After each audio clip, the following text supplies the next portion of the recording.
Okay.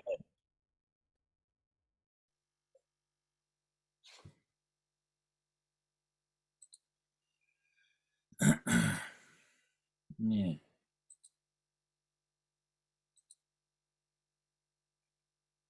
Oh, for some reason I'm on the screen here Oh, there's twice. nobody there. I'll start. Here they come. There are 15 people already, Michael. Okay.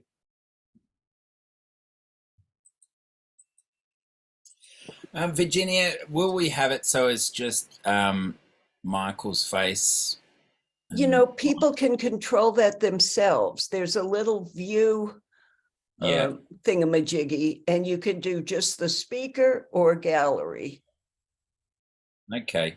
Lovely. If you want to tell them that. I see the G. What do you want me to do, or what do you want me to do? You don't have to do anything, mate. It's all good. Oh, good. I'm not good at doing things.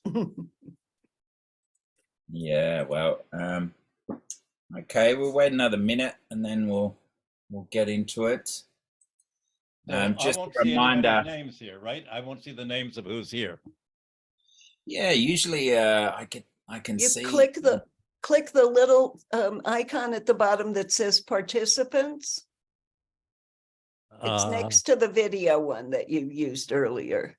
Oh, okay. So if you click that, a list of Ah. people will show up in the right, and if at the top it'll say panelists or attendees.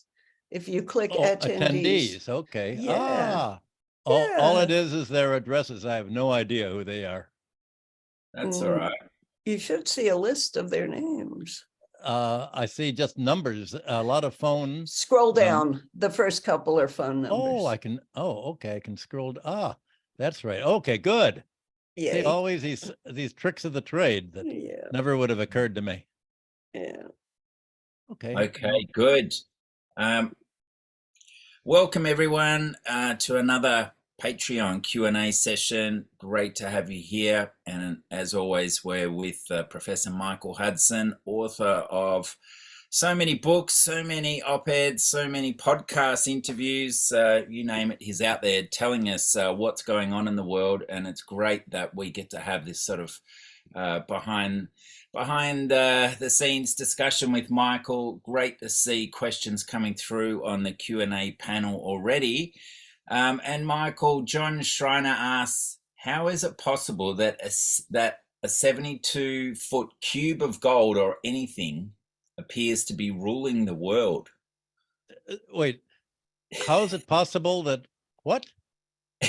I know there's a left field question. He's basically a gold bug, I think, saying, how does gold rule the world? Does it, Gold? Michael? Yeah. Gold or a ghoul? Gold. Gold. It doesn't rule the world. Why would anyone think it rules the world? It's how it's treated that is the key. It's an institution. It's not just a commodity. No commodity rules the world. That's right.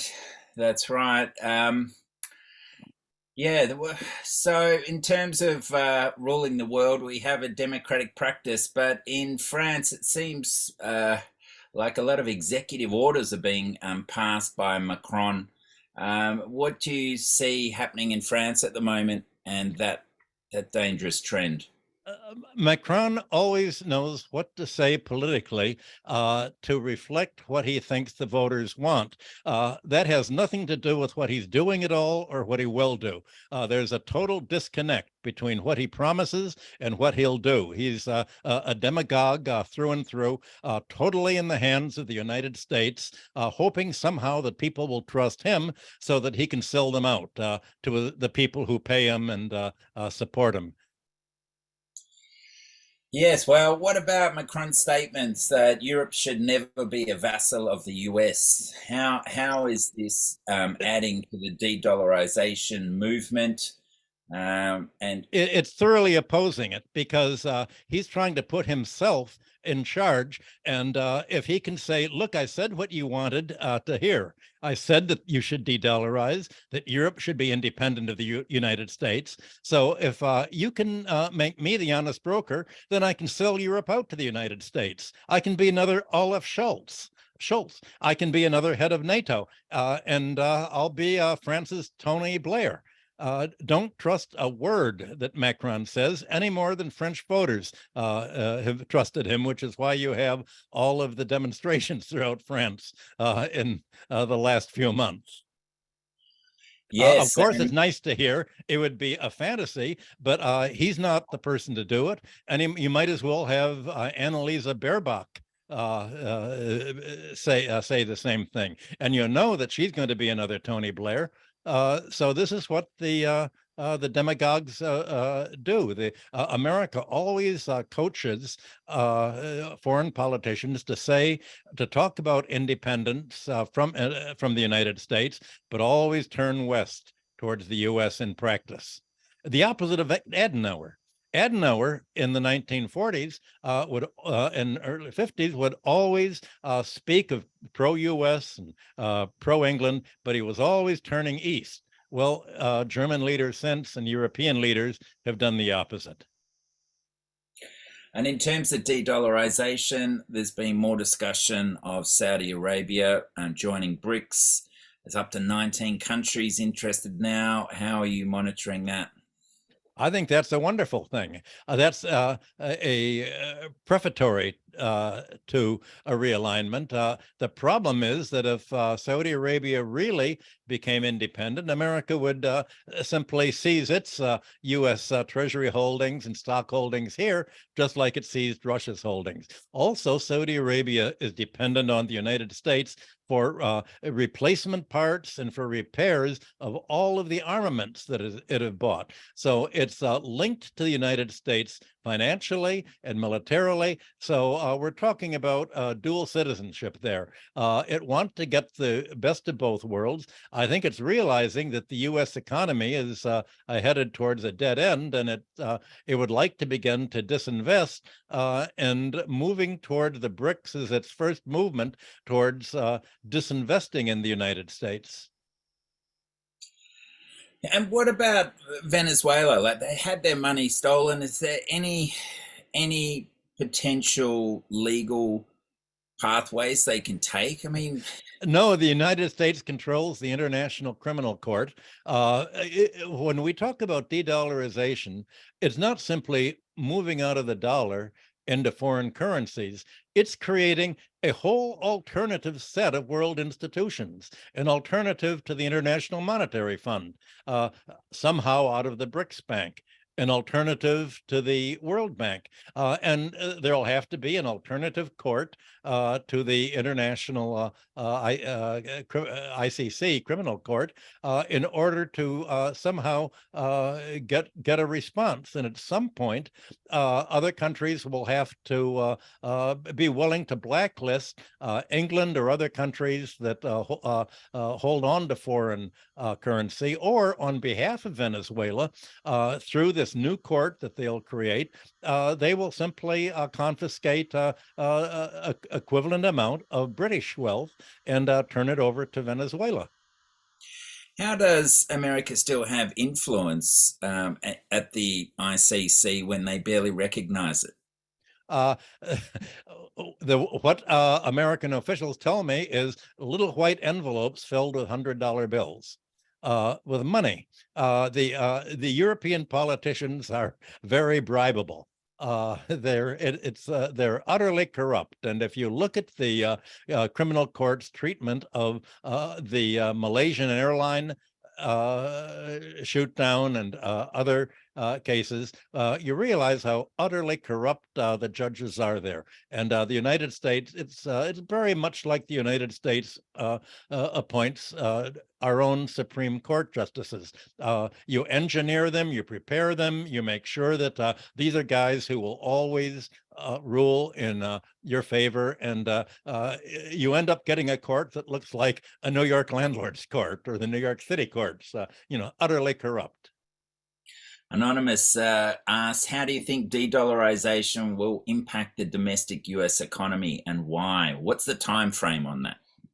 No one can tell, because we're talking about a process that's going to take at least a decade. It's not simply a decision to say, okay, we're going to sell our dollars and we're going to buy gold. We're going to trade in each other's currencies, and we're going to hold Chinese currency, Russian currency, Iranian currency instead of dollars. You need to create a whole different international trading system, a whole different set of how do you settle balance of payments, imbalances? How do you create a kind of paper gold through the new BRICS Bank that's something equivalent or similar to what John Maynard Keynes supported in 1944, the bankers, credit that's going to be given so that when there is an imbalance, for instance, if China runs a balance of payment surplus in building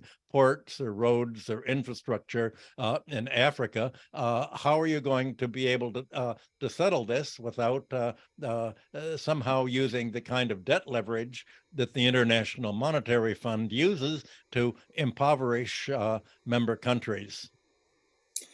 Yes, well, that interview you did with Observer.com was interesting, seeing that China is basically 8 or 9 years away on current trajectories to sell out on treasury bills.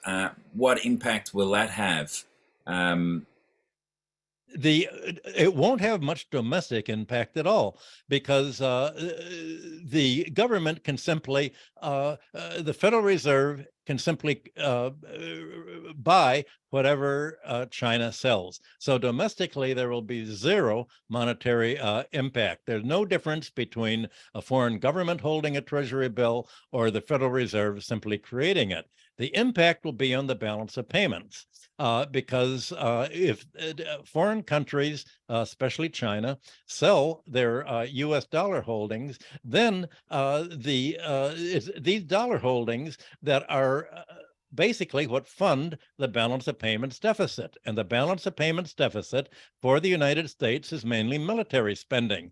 The dollars that China and other countries hold have their counterpart in all of the 800 military bases that the United States has all over the world. All the balance of payments deficits go basically for military spending. And so the dollar standard is really a system of indirect taxation of foreign countries through their foreign banks by having them keep their savings of their foreign currency funds, their central bank funds, to keep their savings and loans to the United States to finance its military spending, to surround them with the military, so that if they do anything the United States doesn't like joining the BRICS Bank, America can immediately do to them what it's been doing to Venezuela and Iran and other countries that it tries to wreck.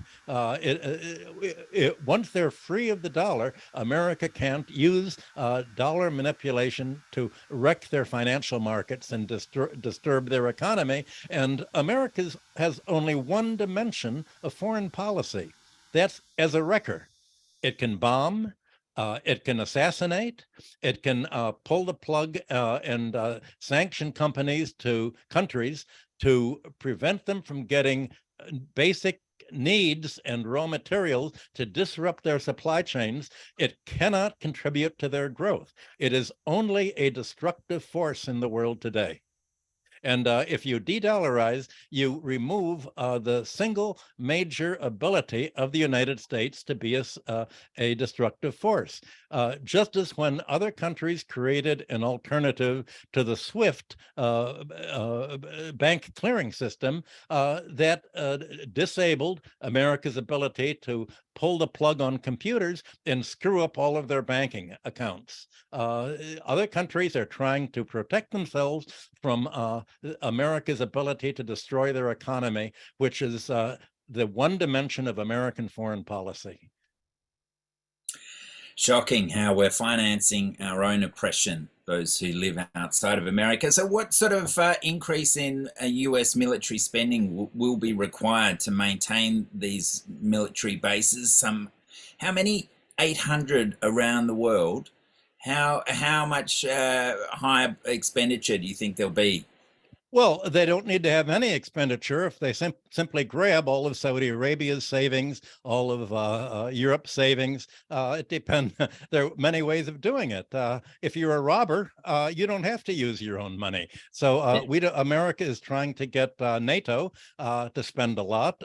Germany's willing to double its spending on NATO. So America is trying to get foreign countries to pay for this. And that's why countries like Germany exist, so that America doesn't have to pay to destroy other countries. They have the Stockholm syndrome. They identify with the kidnappers themselves. So we can't possibly answer that. Shamgosh asks, will global economic statistics start to lose accuracy as more of the global South countries stop sharing critical data with the IMF? What incentives do GCC, China, Russia have to give anyone an accurate tally of bilateral trade volumes in local countries? Every country needs to know its own economic statistics. The problem's not sharing the statistics. The problem is that the statistical accounting formats that are promoted by the World Bank, the IMF, and by the sort of neoliberal economics are not the kind of accounting statistics that you need really to run your economy. The whole idea of GDP and the national income and product accounts includes financial overhead, rentier overhead, monopoly rents as overhead, waste as overhead. In order to really develop their own economies, they need to have an alternative format to report. And if they would develop an alternative form of national income accounting, then they could track it much better, and they wouldn't have to make this artificial US-sponsored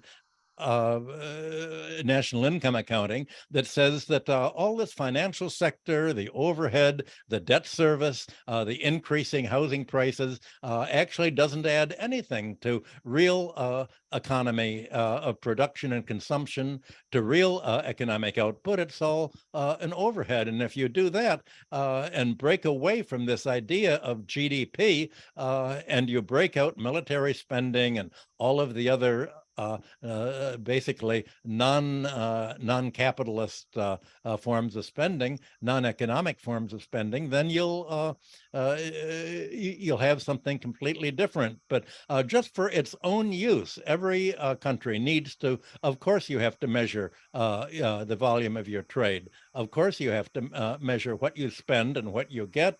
The question is whether you consider this spending to be productive or unproductive. You need to reintroduce the central concept of classical economics, which was the distinction between productive and unproductive labor, and earned income and unearned income, between profit and rent, as you and I have spoken about so often. We have.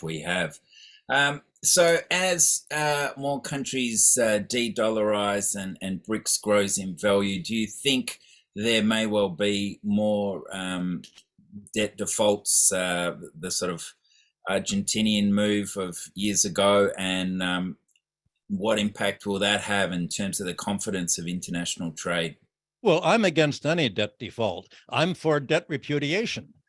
Default means that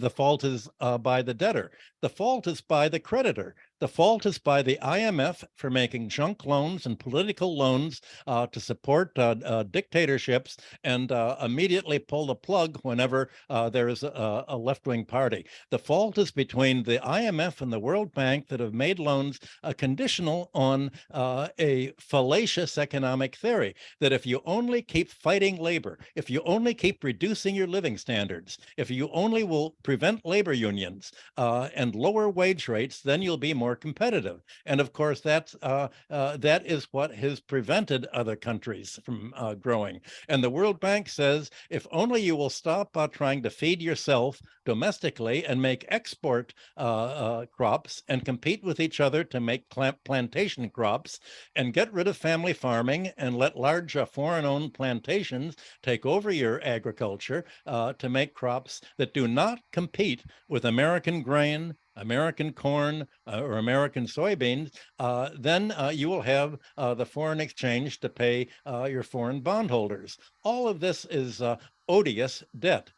So I'm for these countries simply creating a new international bank, repudiating their dollar debt, and saying we cannot pay the dollar debt because the NATO sanctions on Russia have prevented us from paying. The United States has prevented us from paying the dollar debt by increasing the price of oil and energy, by increasing the price of food, by increasing the price of fertilizer, by blocking Russia's fertilizer exports to us. And the creditor nations have an obligation to enable the debtors to repay the debts. But the debtors can't pay the debts because of the protectionist and anti-socialist right-wing policies of the United States. These debts should be wiped out. They should be repudiated, and that should be the number one aim of the new BRICS Bank, to create enough of an alternative credit so that other countries do not have to depend on dollar loans from the IMF, World Bank, Treasury, and the American officials with these envelopes of $100 bills to buy off their politicians. That basically, that's what real de-dollarization is. Well, we better get you a meeting with the CEO of this new BRICS organization, hey? Well, maybe they can listen to these discussions. Yes. I mean, I don't need to say more than what I've just said. It's pretty obvious. Carl Sanchez wanted to talk about Asian debt cancellation. Yeah, come on through, Carl. Where are you?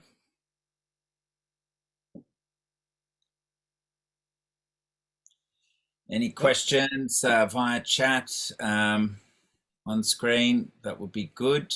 Yeah, and a big hello to all our Patreon supporters. Great to see you here, and we're getting through these questions.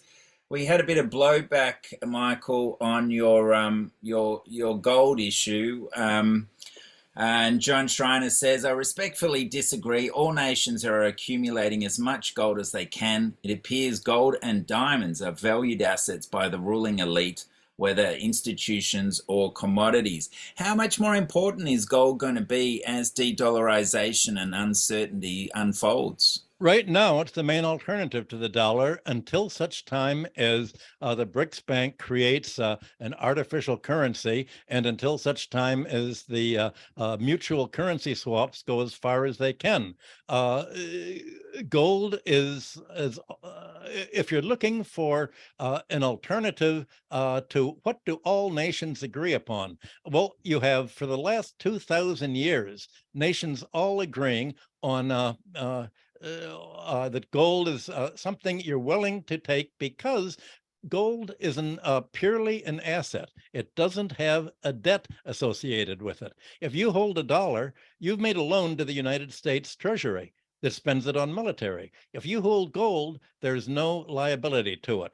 Now, in 1973, or 4, Herman Kahn and I went to the Treasury Department in Washington, and Herman made a map of the world, and the map had 2 sets of countries. One were the countries that believed in gold, and they're pretty much all of Eurasia today. They're the global South countries. They're the global majority countries. Then who are the people that didn't believe in gold, that believed in government money? Well, they were the NATO countries. They were the Protestant countries of Western Europe and the English-speaking countries. These are the countries that had faith in government, the rest of the world did not have the faith in government, especially NATO governments that were running the international monetary system. So my argument was that gold is a peaceful metal, because if you had to settle in payments in gold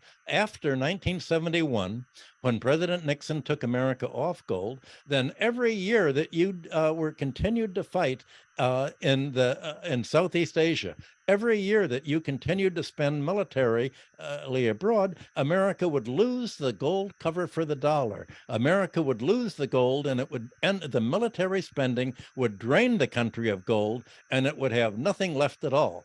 I think that would have been a wonderful alternative. I would have preferred that the gold exchange standard was kept, precisely because it would have limited America's capacity to run up the debt and the treasury bill standard. That's what my book Super Imperialism was all about, explaining just exactly that, how America had used gold to control the world when it had 75% of it by 1950. And once it began to lose gold, it perceived that it was losing its military power and its diplomatic power. So that is the great benefit of gold, to limit any country's ability to run a military deficit that would force any country off gold, as happened again and again in history. So I certainly think gold is important as a constraint. That doesn't mean that gold runs the world. That was the question. Did gold run the world? No. The way that governments treat gold is what runs the world. And when America treated gold as something that other countries shouldn't buy, you should only make your loans to the U.S. Defense Department and the Treasury. That was one way of treating it. And now we're seeing a different way of treating it as a means as an alternative to the dollar, so that they can simply hold an asset that is not a loan to the United States. Okay, well, talking international and BRICS, would the new development bank avoid compound interest? And that gets me thinking, Michael, what would be the top 3 or 4 best practices they should adopt for a fairer world? Well, there's really no way of avoiding interest. The much better way was what you had in the ancient Near East for 3,000 years, which is what I've described in Forgive Them Their Debts. The interest is a charge for money, and under certain circumstances, it should be charged. The problem is when compound interest accumulates, it tends to accumulate faster than the ability to pay. And when the debt overhead becomes top heavy, the debt should be canceled.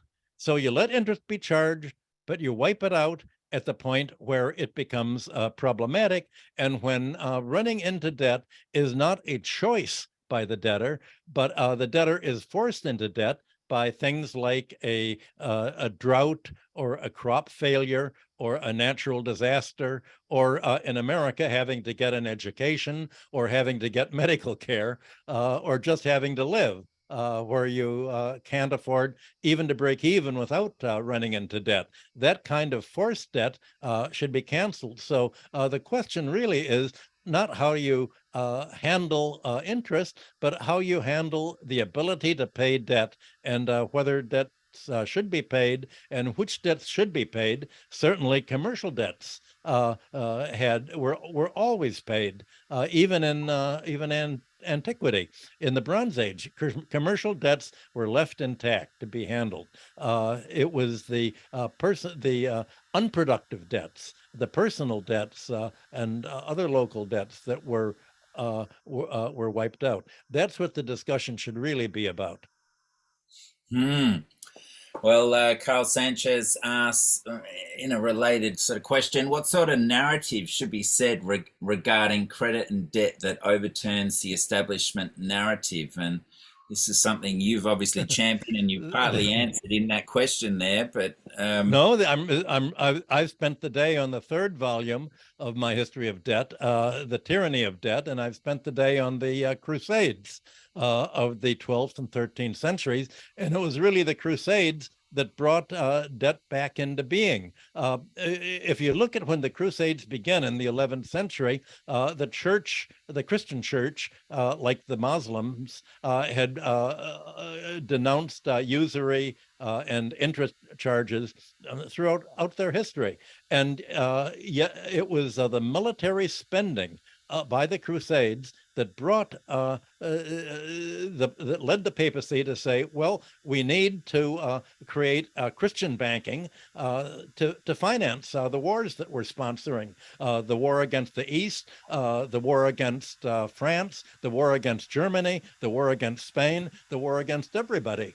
You had Rome being the America of its day, a war against everybody to take over, and you needed that. You needed debt to finance it, and so within the next 5 centuries, you had the creditor class evolve from being on the outskirts of society, Jewish or alien moneylenders or merchants with their spare money, to by the time of 1515, when the Medici Pope Leo X essentially said there's no such thing as usury anymore. In practice, creditors can charge whatever they want. You basically legalize. You had the banking families, the Medici, supplying 4 popes. And moneylenders in England and other countries were joining the upper aristocracy to administer government. So it was really the Crusades and the military wars that the Vatican sponsored, mainly against Christians. People think the Crusades were against the Muslims, but they were against Christians who were unwilling to let Rome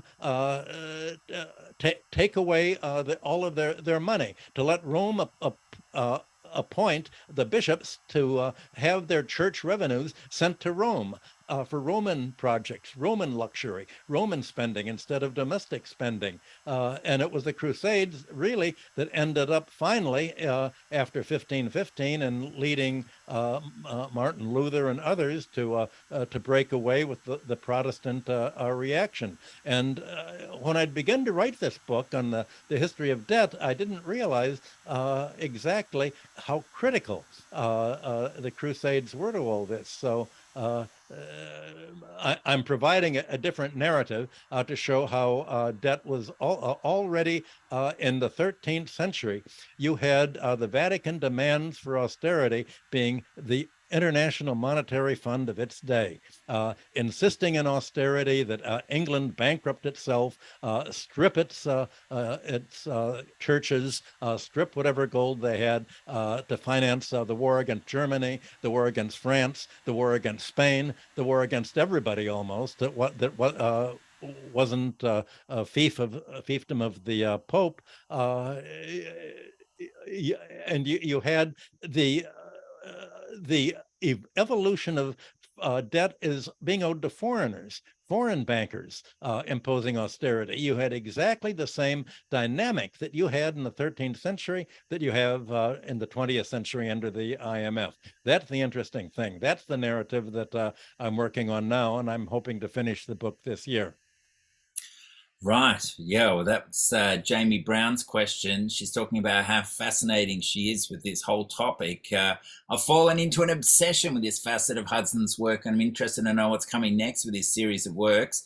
So you've kind of answered that. But Michael, how on earth do you find all this information sitting in, Forest Hills, New York? Are you in museums? How do you uncover this?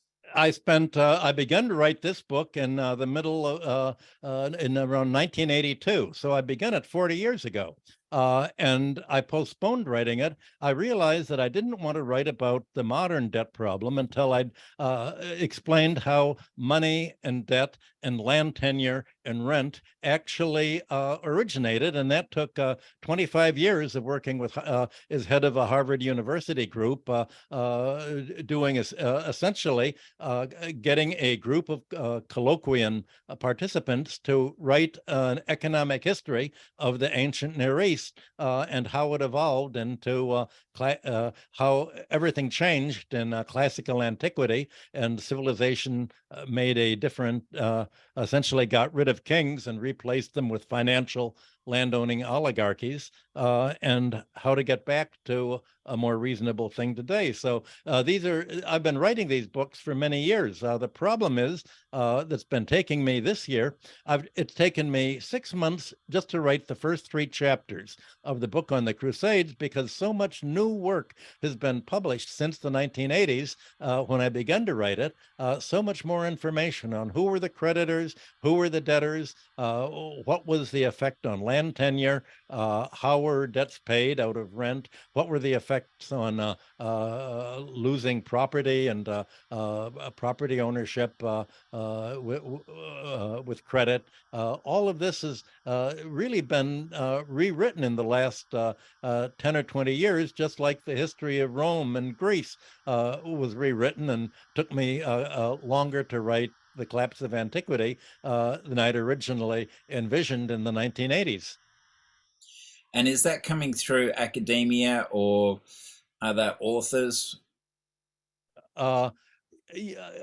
Academia, I have my academic articles on it, and my collected in another month, my collected all the academic articles I've written on archaeology and the history, the economic history, are going to be sent to the typesetter, Temples of Enterprise, and that book will be out this year, I expect, probably in November or December. So that's another thing that about 13 articles that I've the major work on the origins of money, origins of interest, origins of land tenure and rent, origins of privatization and debt cancellation, and the organization of land tenure as a tax policy. All those articles will finally be out by the end of the year. Many have been are in colloquia that are out of print. The publisher that Harvard had published the first 2 volumes. They didn't have too good distribution. We went to another publisher who's was a one-man shop, and he died. And so in the last week, really the last week, we've spent 2 of the volumes 3 and 4, Debt and Economic Renewal in the Ancient Near East will be reprinted soon, and Creating Economic Order. The British Museum meeting that we had around 2000 is going to be reprinted. So all of these original works that I did 20 years ago or more are finally being made all available now. Wow, how rewarding that is. Mr. Sanchez says, and we're going back to the interest topic, either you have interest or you don't. A set fee for a loan could replace interest, but when that was done, the fee was demanded up front. Is there another way to do that? Of course. You don't. It really is a ripoff to demand the fee up front. That's it doesn't have to be organized that way. The important thing is to realize there are 2 different kinds of interest-bearing loan.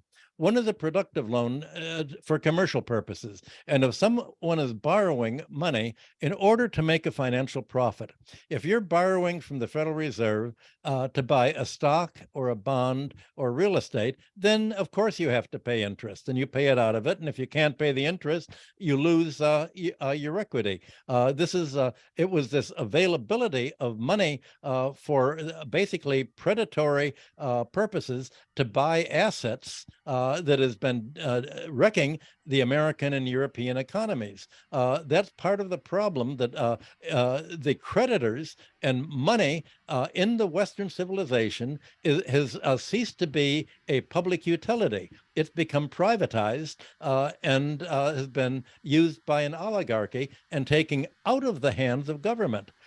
In China, by contrast, the Chinese government decides, what are we going to create money for? Do we want to do what American banks do and create money for people to borrow at 1% to buy up Chinese enterprises and then raise the prices and make China as debt crippled as the United States is? Or do we want to use our money to finance actual means of production, actual new construction of housing, actual production and consumption instead of financial speculation? Most Western credit is a mortgage credit or credit to buy stocks and bonds or to buy financial assets. That's the problem with privatizing banking systems. That's the argument for avoiding that. Is to treat money as a public utility to be used for public purposes. So instead of financializing industry, as you've seen in the United States, you're industrializing the financial system, as China has done. To some extent, yes. Michael, we have some fascinating people on this call. Great to see so many questions coming through in the webinar chat. Lots of vibrant discussion. But Rachel Sodos asks a very interesting question here. And please, if anyone wants to come on screen and discuss with follow-up questions, feel free to come through, and our friends at Real Progressive, who are our background hosts here, will get you on. So Rachel says, I am curious to know your possible thoughts regarding how Greek antiquity gender politics intersected with debt relief, or more precisely, the lack thereof. I think of several points that might be relevant. The Lydian origin of coins used by the prostitutes who save for their own dowries. The role of women in Athens before Solon with more economic power. Delphi, I would like to think, was something more than an ancient Davos. It was a cultural center, a space of sanctuary that hosted many cities. At a broad level, in Athens, we see the advent of a virulent brand of patriarchal metaphysics. Is this patriarchy at the core of the greedy Western refusal to practice debt relief? It's very hard to make a straight connection there. You'd have to look at everything as a system. In my Collapse of Antiquity, the very first chapter, I deal with Delphi and Delos. As these were indeed Davos-like centers. They were the gathering points offshore where you could have the Phoenician and Syrian traders meet with the domestic economy, the domestic leaders, and they developed a whole kind of economic system. You could say it was the IMF of its time, and they developed the practice of debt. Charging interest was brought via these centers. The temples were used as commercial outposts and had been used that way in the Near East for thousands of years. So when the Near Eastern traders began to move into the Mediterranean, they established these commercial outposts on the islands as religious centers, as sort of judges, and created sort of the ideology, the economic ideology of the time. I don't know of any connection really with the gender issue. So that just, and I know most of the classical historians who've written on this, and they haven't been able to find any either, so they tell me. Yes, Michael. Well, it's a layer of analysis we men are guilty of, aren't we? And it permeates through so much. But Rachel, the rest of her question was, and I'm not sure. Yeah, But anyway, she says no return to the mother is possible. Finally, is there nothing positive in the ancient debt relief protests in the West? If I remember, in Niagara, the populace did not wait for a jubilee, but rather stormed the temple and smashed the tablets themselves. Where? In Niagara. Megara, sorry. Oh, yeah, there were very often happened, and it happened right down through the Roman Empire. It was normal to storm where the mortgage debts were kept. That occurred in the Middle Ages too. It occurred in medieval England when they would storm the houses of the bankers and burn them down. That's always been a popular means of debt cancellation. Yep. Okay, let's switch tack a bit. Canada's population is the most debt leveraged in the G7, sixth in the world. OECD says they're on track to become the next Greece, yet people love to tout how stable Canadian banking is because it's not like the US. Nothing to worry about. Meanwhile, since just last year, we see a 30% jump in mortgage amortizations of 35 plus years. What do you say about this? Why are people under the impression the Canadian economy is so stable? That's because the Canadians are so amazingly passive while this bank takeover has occurred. Canada used to be one of the most progressive banking and monetary countries in the world. But after about the 1960s, the banks took over. I spent quite a few years working for the Canadian government trying to fight against the bank takeover. Especially when the bankers were trying to convince Canadian provinces to borrow in Swiss francs and German marks at a lower interest than the Bank of Canada would create money to create in dollars. And I said, this is crazy. If you borrow Swiss francs or German marks, for spending domestically in Alberta or Manitoba or the other Canadian provinces, these foreign currencies are turned over to the Bank of Canada, and the Bank of Canada has to print the money anyway, the domestic money, because Manitoba and Saskatchewan don't spend Swiss francs and German marks. Well, if you're going to have the Bank of Canada creating the domestic money anyway, what do you need the Swiss and the German creditors for? Well, there was a stormy meeting, and the bankers said, well, you need us as honest brokers. I said, you got to be kidding. You're not an honest broker. You're deceptive. You're very self-interested. You're trying to bankrupt, to make money for yourself, to make a few percentage points as a commission. You're willing to wreck these provinces. And what I said was exactly correct. This was in 1979.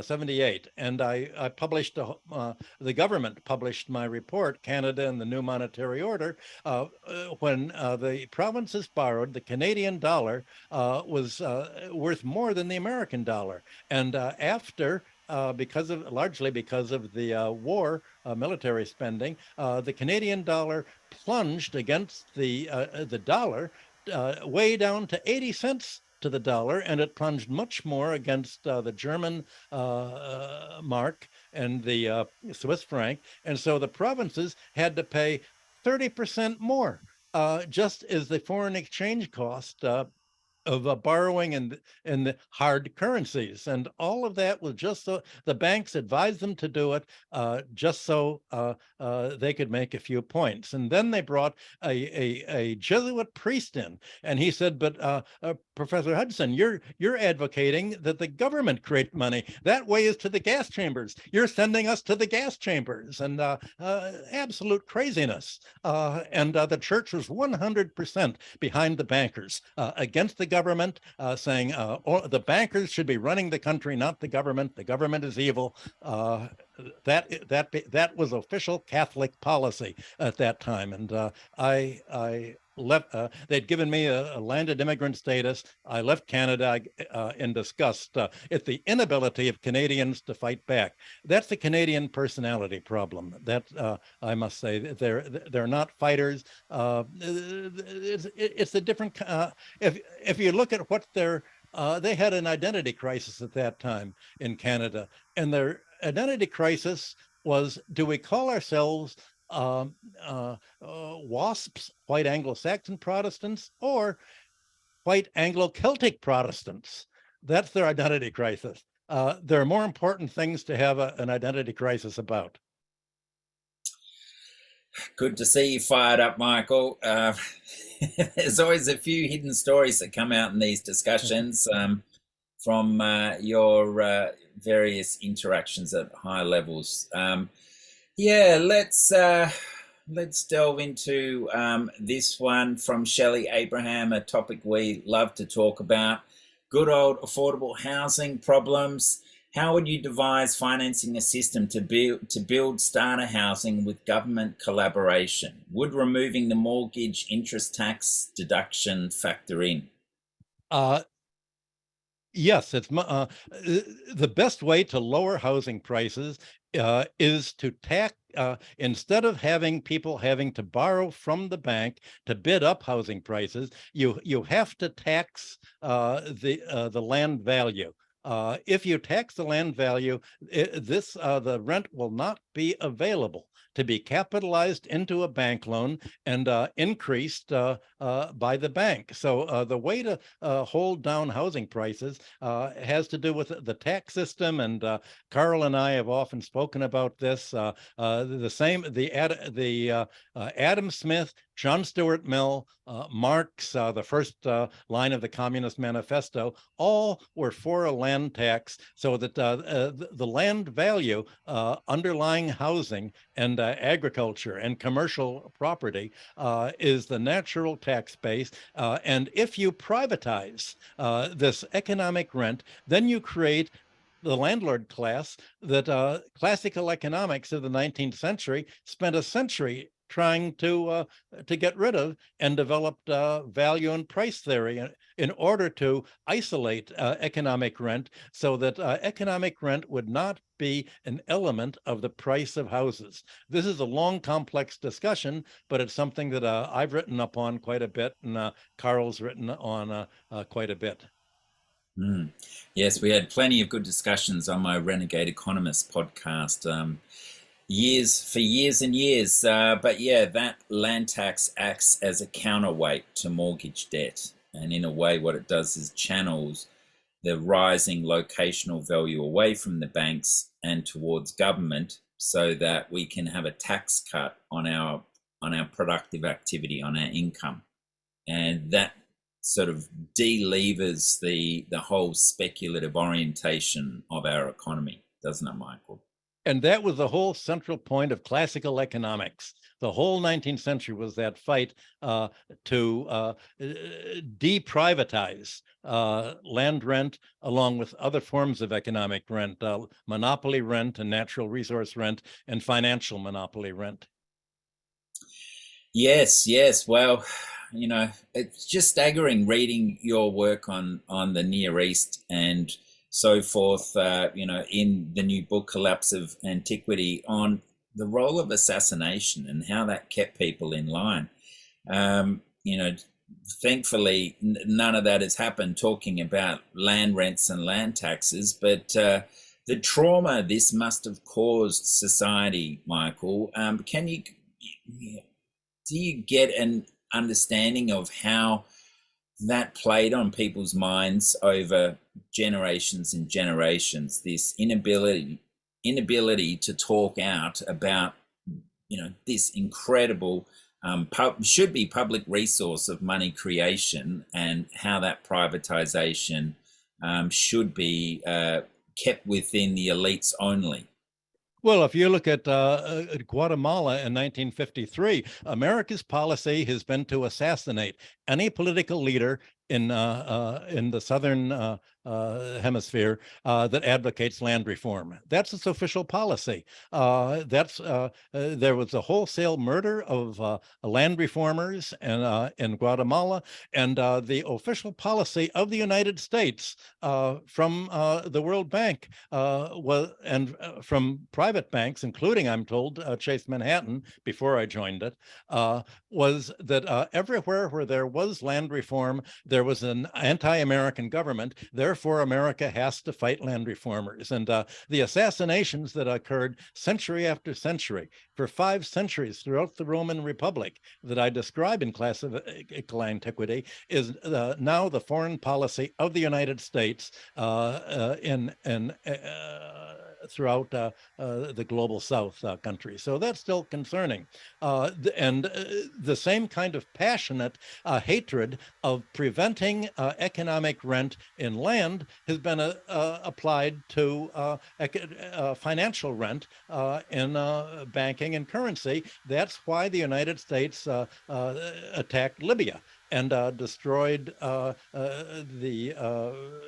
its leader, tortured him, and stole all of Libya's gold. Libya wanted to have an African gold-based currency, and instead of the dollar, and the United States said, we're going to send in a French a group, I think it was French, to kill Gaddafi, and we're going to just support ISIS there and the Islamic groups to take over and destroy it. America has said that any country that tries to de-dollarize and have an alternative to the dollar is our enemy, and we will do whatever it takes, including assassination, to stop it. Well, they're not able to do this against China.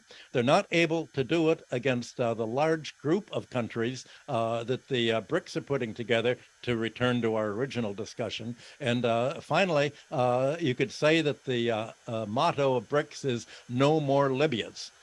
No more Guatemalas, no more ability of the United States just to kill everybody who doesn't agree with them. This was the Roman policy, and the fact is that people who don't work for a living, people who make their living by robbery, by a free lunch, by economic rent, by being a landlord, by inheriting money, they're willing to kill for this right, the privilege to live in this way. But the people who are actually producing the income and the output to pay these rentiers are not willing to fight. It's the exploiters that are willing to fight, not the exploited. That's one of the big political problems throughout history. And the Romans did fight, but there were not enough of them to win.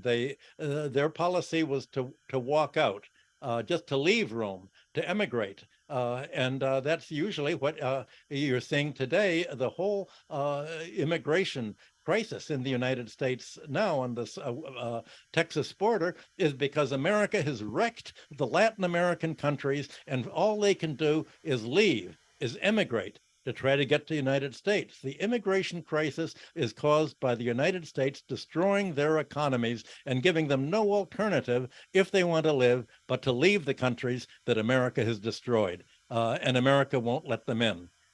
Just like America won't let countries that are in debt to it pay the debts by exporting their goods to the United States, or replacing American agricultural food exports by growing their own food. Russia recently demanded the US government explain the political assassinations of the 50s and 60s, since they've never been told the truth. What's your comment on that? It's not the government's job to tell the truth. Of course, they haven't been told the truth. That's what governments do. Yeah. Yeah, and I notice over in the chat, in defense of China, Florencia Shade says, FYI, the Trotskyists are making a comeback in Canada, armed with Professor Hudson's monetary knowledge, because we are sick of this shit, so don't count us out yet. Okay, I don't know what they're doing, but good luck. Yeah, good. All right. Yeah, well, what about the Indian population having surpassed China? Can they team up in a constructive way to replace the US's economic domination?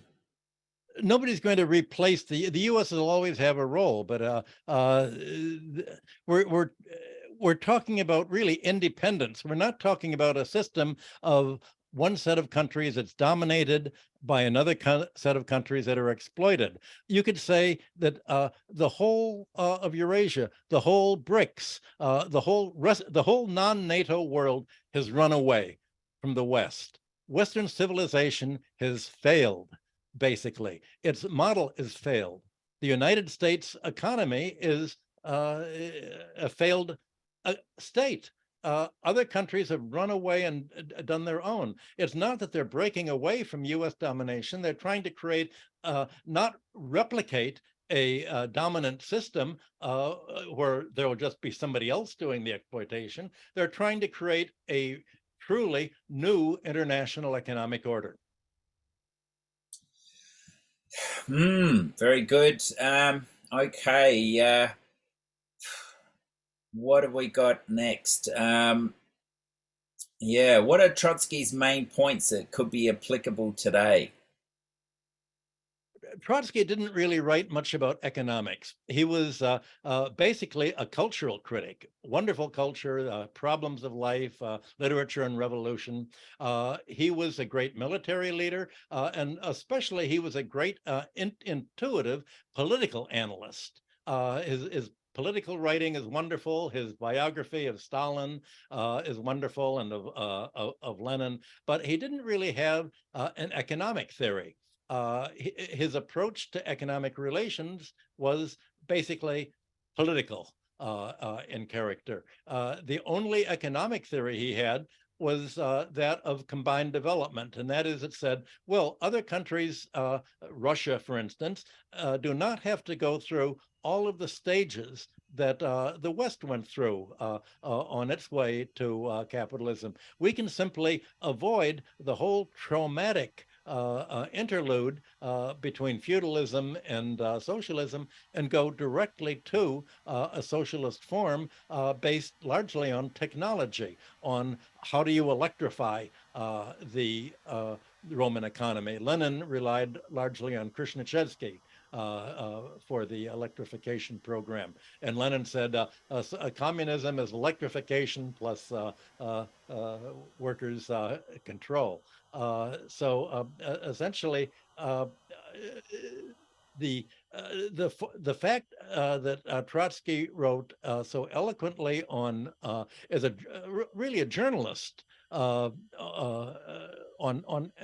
politics meant that his followers really did not spend much time on economic analysis. That's one of the problems, that the financial analysis, the analysis of economic rent, and the history that we're talking about, value theory, rent theory, monetary analysis, tax policy, these are discussed mainly on the right wing of the political spectrum, not on the left wing of the spectrum. And what is the result is that the left-wing parties throughout the NATO countries are neoliberal.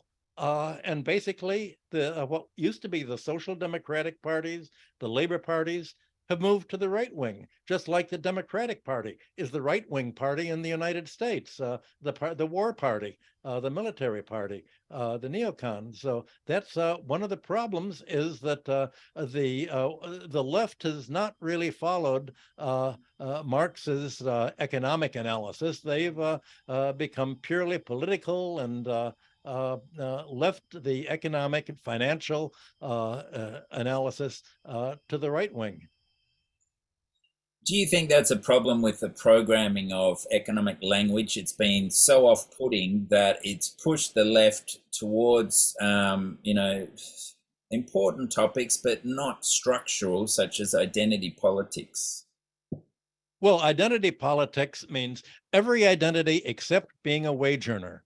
If you can get people to think of their identity in terms of gender, in terms of race and ethnicity, you can divide and conquer, and they won't think of themselves as wage earners and rent payers and debtors. And they won't think of themselves as an economic identity. So identity politics is a right-wing, anti-progressive, basically deceptive theory to prevent people to think economically. It's to impose a set of blinders on people, blinders against any kind of economic analysis.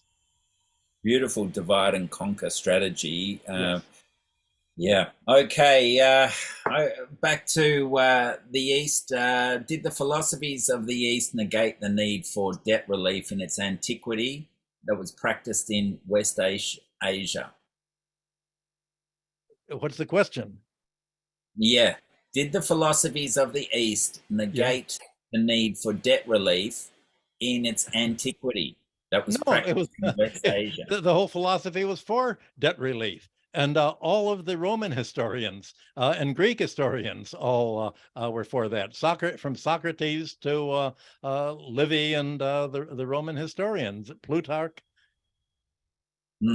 That's what my books are about. Michael, let's get into it. We've got a few more minutes to go. We'll go for about another 10, but I would love to hear your explanation of the tendency of the rate of profit to fall, Marx's great theory. Can you explain to us how that has played out over time? I have a whole article on that very topic in The Bubble and Beyond. The rate of profit is widely misunderstood.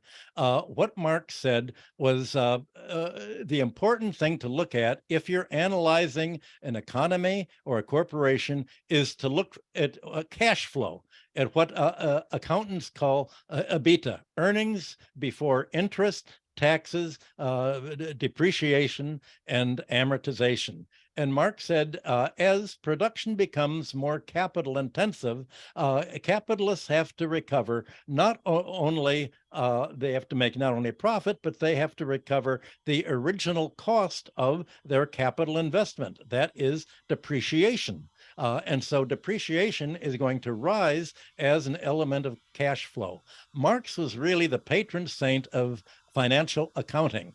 And he developed the concept of financial accounting by distinguishing profits from depreciation and interest and the other forms of cash flow that a capitalist enterprise receives. So it's an accounting concept. It doesn't mean that capitalism is going to run down, just the opposite. Marx said the falling rate of profit means an increasing capital investment ratio for the economy. And we're all for it. But you have to realize that as economies invest more in the capital means of production, in factories, in machinery, in bridges, and infrastructure, the return to the private investors, if you're a capitalist, is going to have to include this investment cost as well as the profits on this investment. Unfortunately, in order to understand this, you have to read Capital. And that's sort of not permitted among most left-wingers. I've known, the great problem that I have in talking to Marxists is they refuse to read volume 2 in Capital. They insist in reading just a popular summary of what Marx said politically. There's no understanding whatsoever that what Marx is talking about was a technical financial analysis. Well, when I went to work on Wall Street, the leading economists of almost every bank that I worked with all had a Marxist background because we'd all read volume 3 and volume 2 of Capital. And that's what gave us an advantage over the business school people. But now that the left has turned to identity politics, they don't read essentially the financial analysis that Marx elaborated into a whole national income analysis and was the basis of his idea of what an economic system was all about. And does that transfer across from the industrial sector into this financialized, speculative, rent-seeking world? Especially, Donald Trump said that what has made his fortune is depreciation. Because you can, the accountants have written the depreciation rules so that every time a building is sold, its value is attributed more and more to the cost of the physical building, not to the land. So essentially the real estate lobbyists have tried to say property is all really the building. It's all the bankers and the landlords have created this. And the problem was that by 1994, if you looked at the Federal Reserve flow of funds statistics, the Federal Reserve had a statistic for the value of all the corporate owned real estate in the United States. The value of land was minus $4 billion. In other words, if we would give you $4 billion if you were willing to take all of the land in the United States for yourself. That's how depreciation is treated in the statistics. So that one of the problems in dealing with statistics is not only understanding a realistic sense of economic categories, but realizing the distortions and the falsification of statistics that is a product of the lobbying that has made America's national income accounts useless as a reflection of actual economic strength and prosperity. The whole property data gold rush drives me absolutely mad that we have this geospatial technology where we can analyze at a granular level what is happening in communities, but all that data has been generally privatized in many Western nations. And CoreLogic out of California, multinational, owns so much of that data, whilst owning a lot of climate-related environmental data, putting the two together to figure out where the next cities are going to be in another 20 to 30 years. Michael, how have you seen that control of data influence the way we understand economics play out? Well, that's what I wrote my book, J is for Junk Economics, all about. Economics is public relations for the rentier class. Orthodox neoliberalism is basically to teach you that the way to get rich is to be a rentier, to increase housing prices by going into debt to bid them up, to make money financially by stocks and bonds, and not to do blue collar labor, not to do industry, but just to live as a rentier on a trust fund. So if you believe that inheriting a trust fund is the way to get rich, well, that's the way that the people who designed the economic statistics have gotten rich, but it's not really the way for the rest of the economy to get rich. For that, you have to go back to classical economics, which is why it's been no longer taught in the economic curriculum. To get a degree, you no longer study the history of economics because, as the Solomon Fabricant, one of my professors, the head of the National Bureau of Economic Research, told me, if a theory is no longer taught, it's because there's a Darwinian evolution and it's no longer appropriate. And so if as economics has moved to today's degree of perfection, we no longer have to deal with ideas that have been dropped, like economic rent, like the idea that landlords don't work for a living, like the idea of interest and bankers and debt service as economic overhead.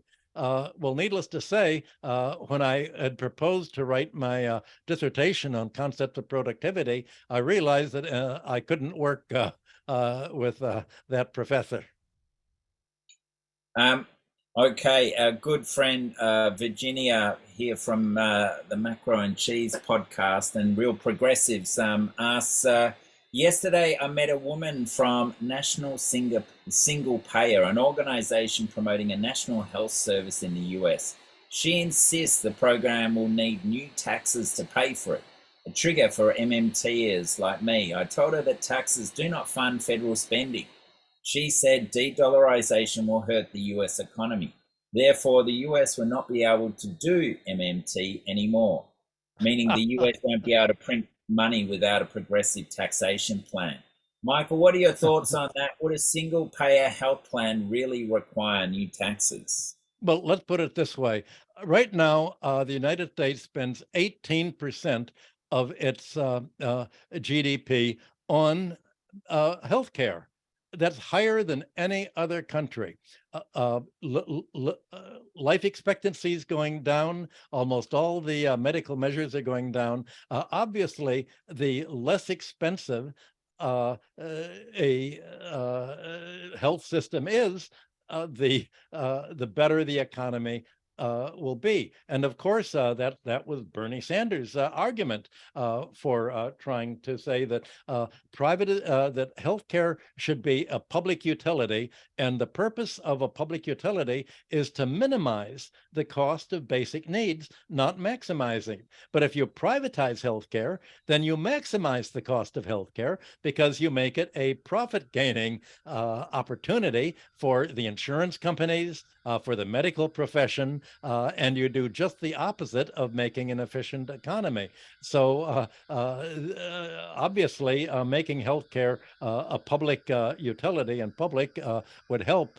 There's no direct linkage at all with MMT and money creation or de-dollarization. It's sort of a standalone thing. If you do have de-dollarization, then you're going to depend much more on MMT, just as Donald Trump financed his military spending, and Dick Cheney said the government can create whatever money it wants. Deficits don't count. We can go to war and spend whatever we want. So these are sort of separate dimensions that have to be looked at as part of an overall economic system. Yes, okay. Well, we get lots of questions via Patreon, a lot of messages to you, Michael. People wanting financial advice in this No, I don't era give financial advice. of rising interest rates. Is there any advisors you can recommend, anyone to read? How do people find their way forward when so many financial advisors are part of this two-dimensional economic framework that only looks at labor and capital and doesn't consider monopoly? Well, you can't find yourself forward. The only way is to spend the time to understand it. And if you can't become a financial specialist full time, then just put your money in the safest place you can, and don't try to make money by being a financial player, because people who do spend their full time on it are going to beat you. Yep. Okay. Well, let's see. Rightio. Okay, last question. Wow. Okay, here we go. Anonymous attendees asked a heap of questions today. It'd be lovely to hear who these people are, because it's been nice, Michael, seeing you establish relationships with various Patreons through this this new channel we have. Lesbian, lifelong leftist here. Re-identity politics, gender ideologies destroying all our left groups, women's groups, LGB groups, public schools, parents taking their children out, and more. Having been in this community all my life, my experience is that this is not an organic movement, but a brilliantly effective strategy, unfortunately. And I think that's quite right. They're being used. The frustration that they've had by all of the prejudice against them has been mobilized to make them more concerned with that than their identity as a wage earner and debtor and renter or mortgage victim. So that's the whole idea. It's a distraction. Yeah, well, hopefully Adam Curtis, in one of his brilliant documentaries, is going to dissect that for us. But yeah, Michael, thank you so much, and thanks to all the listeners. Apparently, we've got to keep an eye out for the New Rules podcast, which has an explosive end to it, thanks to Michael, your contributions. So we'll get that up on the website when the transcript's through. But yeah, thank you once again, Patreons. It was fantastic having this capital stream to help us when we were hitting 6,000 visitors a day recently. And so yeah, your support's helping Michael pay his editors and graphic designers and so forth. So it's really appreciated. And yeah, we'll look forward to discussing these topics and more with you in September. What will have happened by then? Who knows? All right. No, nobody can tell. I feel like a stand-up comedian doing these quick answers. Yeah, no, goodness me. We should do a count on how many questions there are, but you flew through them. Well done, buddy. Okay. We'll Thanks. see you all Thanks in all. 3 months.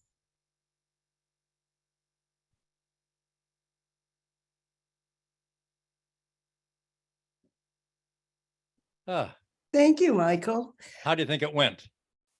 Great, as always. If Carl Sanchez is still here, maybe he can put the link. Oh, Carl, I love what you're writing. As I said, I noticed what you wrote today. Or maybe he can put the link of that podcast in the chat again. He did it at the beginning, but Patreon. yeah, some people are asking for it. Or you could have you could have made your own appearance if you would have pressed. He could have put the viewers on, and I could have said hello and seen what you look like. Yeah, people have got shy coming on screen, haven't they? Yeah. Well, no, I think it's my fault. I think I have to unlock them or something. But nobody asked. Okay. Nobody raised their hand and asked to come on screen. Yeah, there's usually a hand raising thing. Yeah, there it is. I see it right now. Yep. Raise hand. Exactly. Yep. Nobody did it. So I just put the link in the webinar chat there. Oh, good. And then you can put it in the Patreon newsletter or however you do that too. If Carl's on, let him raise his hand right now. Carl, are you still here? Hang on, let me see. No, looks like he's gone. Okay. So, but you seem to really enjoy these. So you would seem to enjoy doing it, Michael. Yes, sure. I always get ideas. I like. I'm basically a talker more than a writer. Oh, well, you certainly write enough. I get ideas when I talk more clearly. When I write, I have to rewrite. And that's the problem. I can talk much faster than I can write. They said Christopher Hitchens was able to write without rewrites. He could write in complete, eloquent paragraphs. Did you know him? No. Yeah. I know of him, but I never met him. I met him when he was transitioning from left to right. Right after 9/11. And he said something that struck me as weird. And a few weeks later, I realized, he had completely switched sides. Left-wingers do that. Yeah, well, not all of us. Not all. Well, Mark, you've got to write a blog post for BRICS. What are the top 5 principles they should adopt? We've got to get you a meeting. You have to ask me the question. I can always answer the questions, Carl. That's why when you and I were doing the talk shows, if you ask a question, I can answer it. I'm not good at deciding what question to answer because all of a sudden I'll begin talking about the Crusades, or something long ago. Yeah. Yeah, well, this sort of push to, make your, to build a movement of academics and reformers.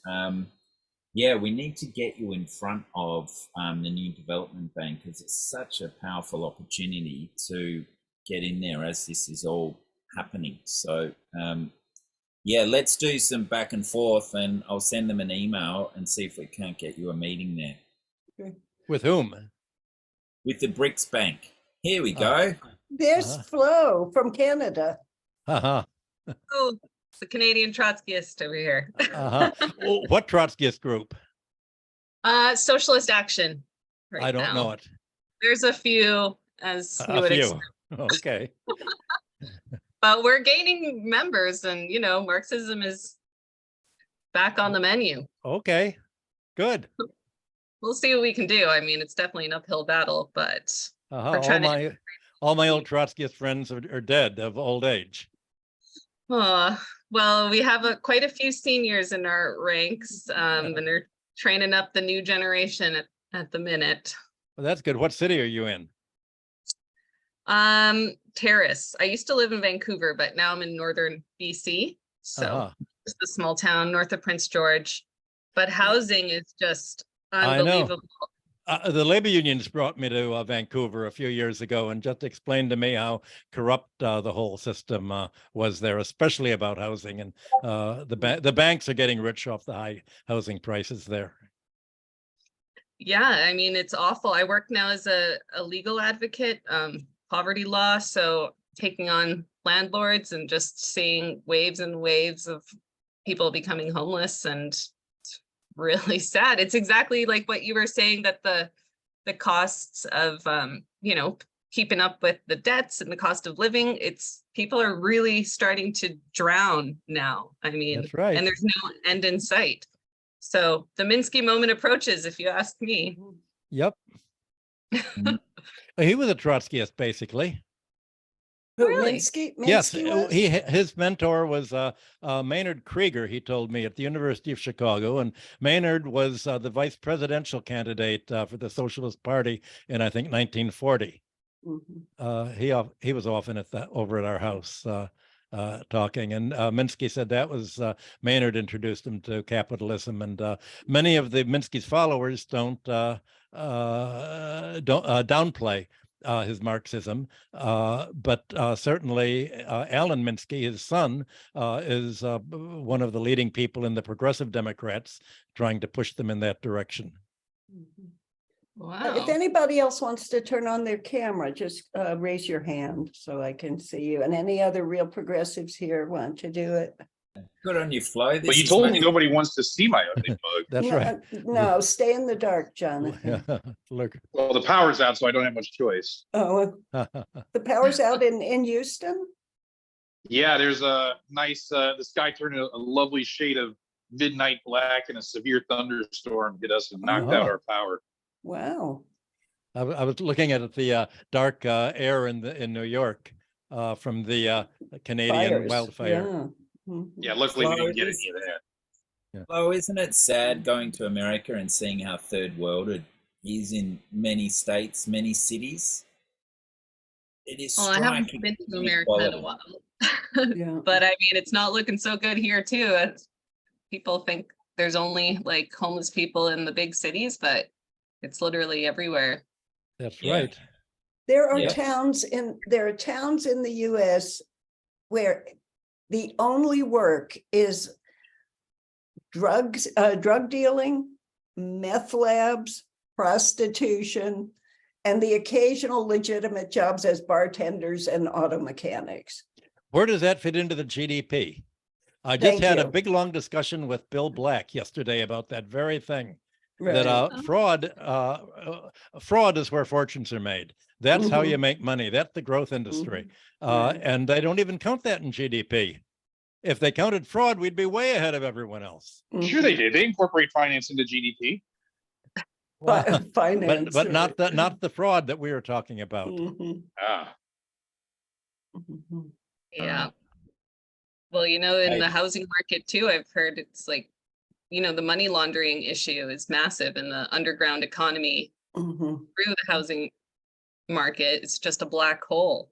I mean, I was driven around Vancouver by the former head of Schockenbach, a follower of Henry George, who showed me all the we had to look and look. He finally found a house that was only $1 million, and it was simply a shack on a highway.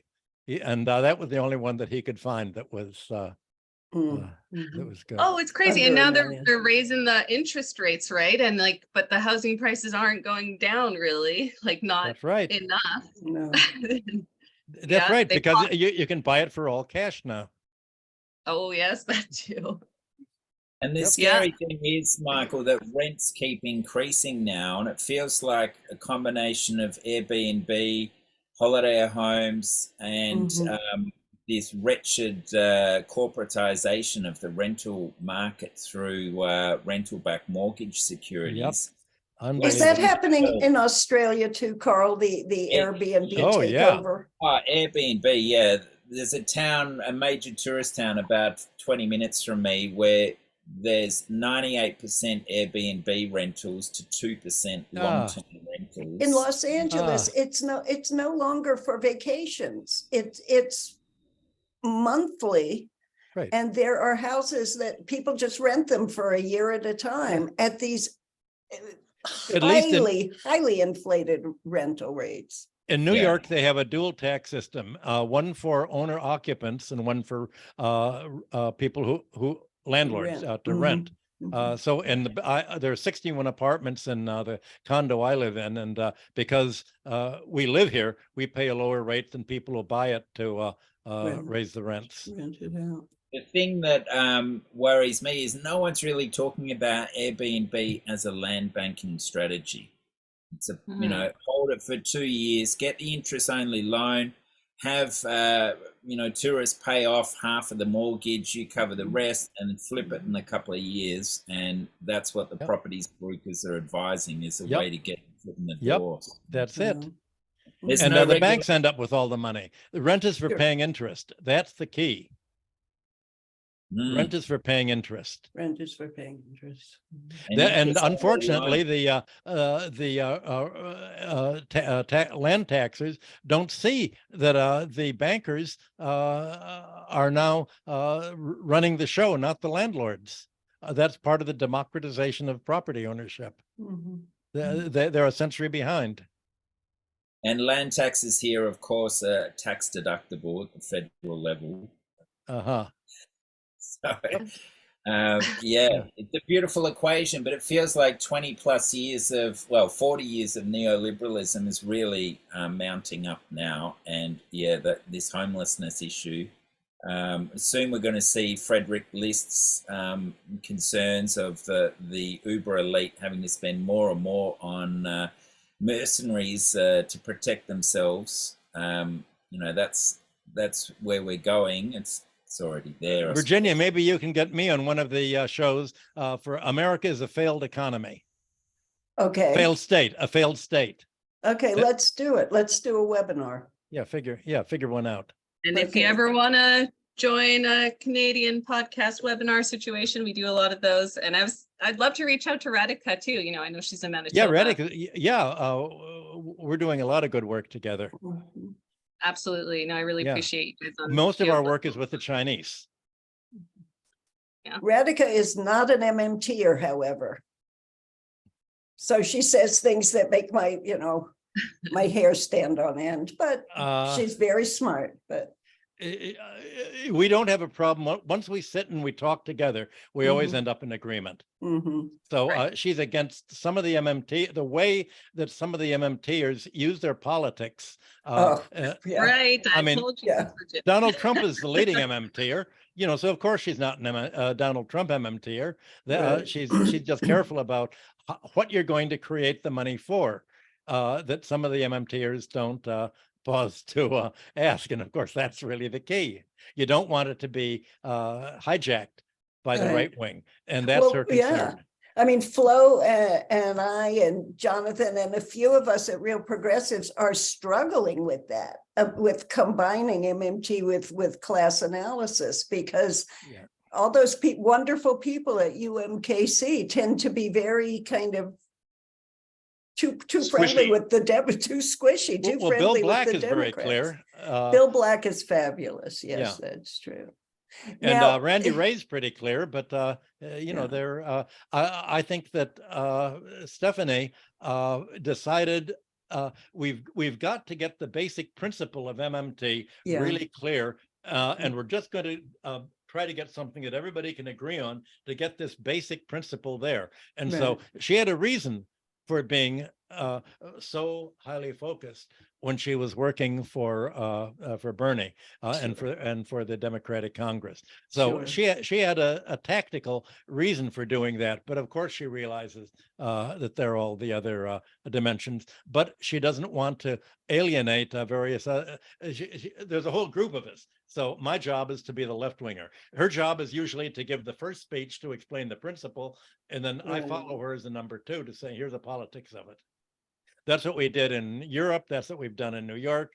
That's usually how we do it. Well, let me ask you, Michael, because I sometimes think there's like a divergence almost in to me, it's almost a little bit parallel of like atheism and, you know, as an idea versus atheism as a movement, you know, like an ideological movement. And it's kind of, I see that similarities in MMT. It's like there's MMT, the technical analysis, and then there's MMT, the political movement as it's sort of coalesced. And that has specific ideologies and tactics, you know, attached to it. Yep. Which, yeah. Yep, that's the problem. Well, I mean, there's an additional problem I run into, which is, you know, a lot of people that I guess come into it cold and don't have a lot of background knowledge will hear some of the explanations that you do on the geopolitical economy report, for instance, and they will get confused between, you know, distinctions that you made very clearly on one video that you did solo with Ben Norton, that one that I love that you dragged Paul Krugman on. But that difference between the domestic purchasing power of the dollar and the balance of payments issues, people get those very confused. And I think sometimes you guys tend to jump back and forth from talking about one to the other. The one thing that the MMTers don't talk about is the balance of payments. That's caused more problems. They just don't get it. They think, why does America have bonds that are held by foreign governments? And they don't realize that it's the foreign governments have the money, and they need to place it somewhere. America is not borrowing from them; it's giving them a place to hold the money that they get all the money, the dollars that we spend militarily on their borders. They just don't get it. It's really hard. I won't name names, but I've had quite a few arguments with MMTers trying to get them. And it's like when you get an idea, it carves a route in the mind, and it's the water flows along that route, and that's really the problem. No, wait a minute. You're confusing me. There are MMTers saying that the U.S. is borrowing money, borrowing dollars. They imagine that America is borrowing dollars from China and Russia, and we don't have to. We can just print the dollars. I've never heard that.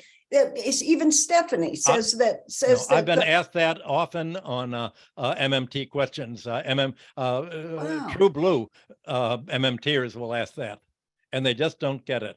Because Stephanie says that the debt is basically somebody like China parking those dollars in a safe place, which is the Treasury. Yes, there are some MMTers that don't get that are in that speak for MMT. So the question is, not everyone who speaks for MMT understands it. I see. How to say it? I think you should name names. I do too.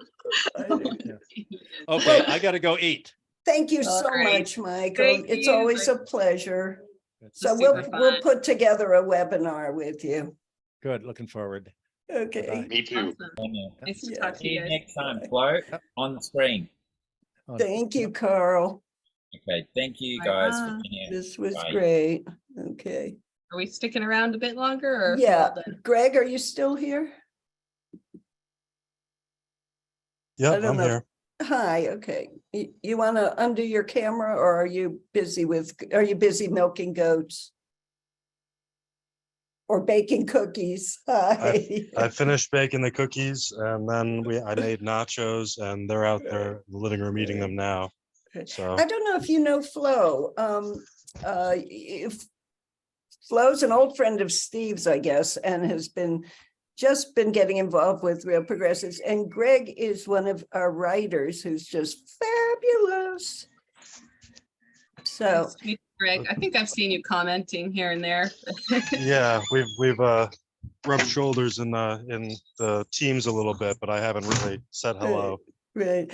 Well, so Flo, the thing I was confused about was what Michael was saying about, it sounded like he was saying, I don't think we should have gone off the gold standard. And Greg explained to me explain to them what you told me. I think he was just saying that because we used it to wage endless war instead of used it to do good things, that we would have been better off just doing nothing than doing what we did once we went off the gold standard. Right. Which that makes perfect sense, because we're always saying Michael says things in a way that are easily misinterpreted by people who don't want to. Hudson is saying we should be back on the gold standard. Yeah. Yep. Yeah. That we can't pay our debts. Right. So that yeah, like I makes said, a lot more sense. Okay. When you get him in a situation like this and ask him a direct question, he's really good about answering it specifically. But sometimes, like if you just pull the string and let him go, like they do on the geopolitical economy report, he can sometimes like go from topic to topic and get so caught up in the conversation that I think he doesn't sometimes stop to think, hey, did everybody understand all that? Was I clear in how I explained it? And that, I think, is where sometimes you get people like that lady at the March for Medicare for All thing. Right. They're confused about things like the difference between balance of payments stuff, which is the de-dollarization, and the domestic purchasing power of the dollar and the power of the U.S. government to create, because it's sovereign over its currency as much as it needs. No, and to Michael, it all makes sense. He understands exactly what he means, but other people take bits of it, and so. And I wish he had named names, because I want to know what MMT here doesn't understand that. I know. So that we can, smack them around. Look it up. Yeah, see what they actually said. Name names. Yeah. That was such a good question, Virginia. I really appreciate that you just asked him directly, because then it's like, okay, now we can settle that matter. yeah, exactly. Yeah. Oh, this is really, I was like, is that a dog or a cow? It could be anything at his house. Hi, Pooch. It could be a child. He has a few of those running around too. Pretty good Wi-Fi connection. Yeah. This is Ferdinand. Hi, Ferdinand. Oh, that's awesome. So are one of these planned again? He does it 4 times a year, so not for 3 more months. So okay, cool. Yeah. But I wonder when he wants the webinar to be.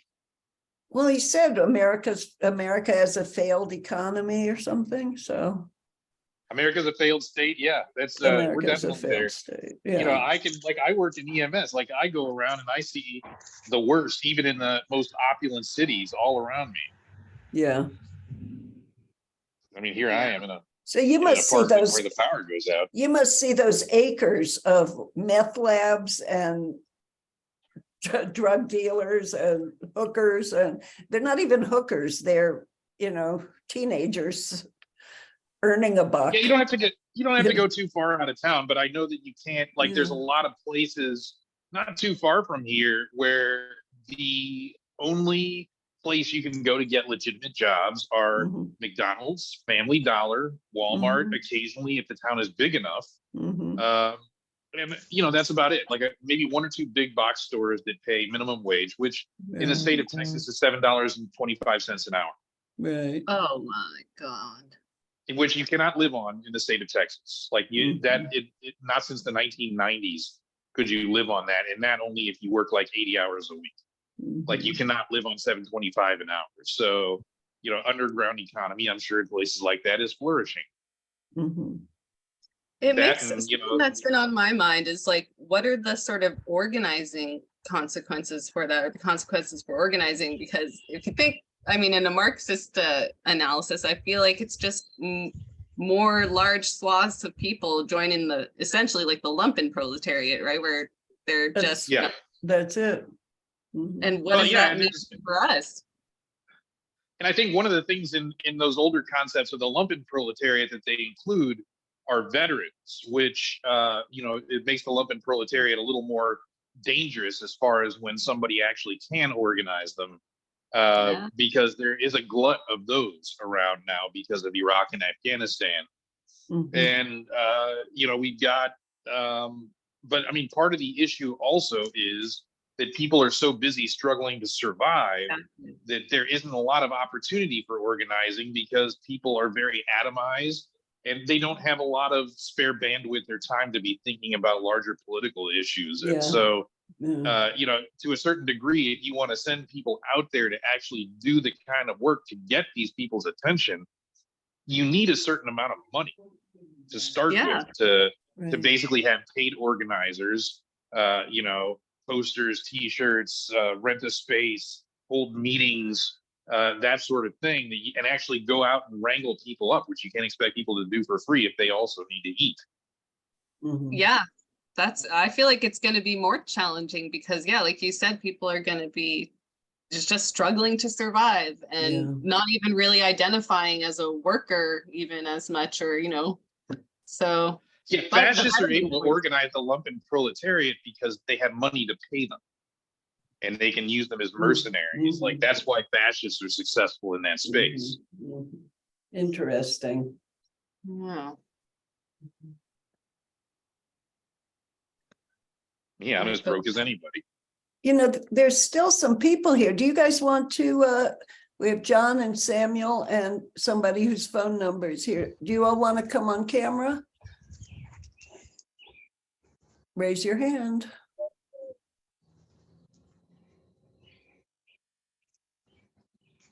Or put it in the chat.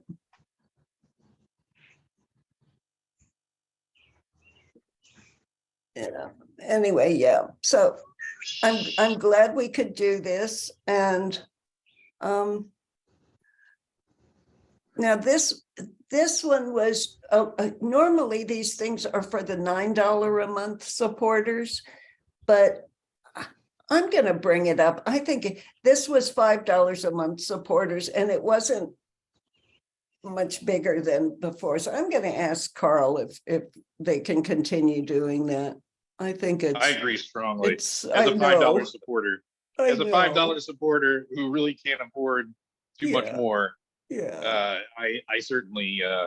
I mean, I didn't jump in there like I was on the panel in the background. Right. But I like the thought of being able to, if I want to, and other people in my situation being able to. Hey, put a question in the chat, and if Carl wants to answer, and give it to Michael, then he will. And if it's a stupid question, he can just ignore it, just like he does with the $10 a month Patreons. Just like I do with you, Yeah. Yeah, precisely.